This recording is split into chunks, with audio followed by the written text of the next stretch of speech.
Please subscribe చేసుకొని చూడండి. Hi guys, welcome to my channel bachelor cravings. Egg masala curry పర్ఫెక్ట్గా చేసుకోవడం రావట్లేదా? అయితే ఒకసారి ఈ వీడియో చూడండి. చికెన్కి ఏమాత్రం తీసిపోదు, అంత పర్ఫెక్ట్గా అంత టేస్టీగా వస్తుంది. ఇందుకో కళాయి పెట్టుకొని దానిలోకి 2 గంటల వరకు ఆయిల్ వేసుకోవాలి. ఆయిల్ హీట్ అయిన తర్వాత మనం బాయిల్ చేసుకున్న ఎగ్స్ అనేవి కొంచెం ఫ్రై చేసుకోవాలి. ఫ్రై చేసుకొని పక్కన పెట్టుకోండి. తర్వాత అదే ప్యాన్లో ఒక పెద్ద సైజు ఉల్లిపాయని ముక్కల్లా కట్ చేసుకొని వేసుకోవాలి. ఉల్లిపాయలు త్వరగా మగ్గాలి కదా, అందుకని కొంచెం సాల్ట్ వేసుకుందాం.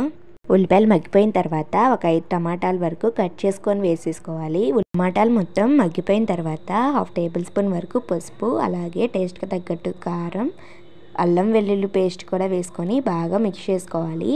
మిక్స్ చేసుకున్న తర్వాత మనం ఫ్రై చేసి పెట్టుకున్న ఎగ్స్ ఉన్నాయి కదా, అవి వేసేసుకొని లాస్ట్లో కొత్తిమీర, కరివేపాకు, 2 టేబుల్ స్పూన్ వరకు గరం మసాలా, అలాగే సాల్ట్ మనం ఫస్ట్లో వేసుకున్నాం కదా, ఇప్పుడు టేస్ట్ చేసుకొని సాలకపోతే కొంచెం వేసుకోండి. ఒకసారి కలిపేసుకుంటే ఎగ్ మసాలా కర్రీ రెడీ అయిపోతుంది.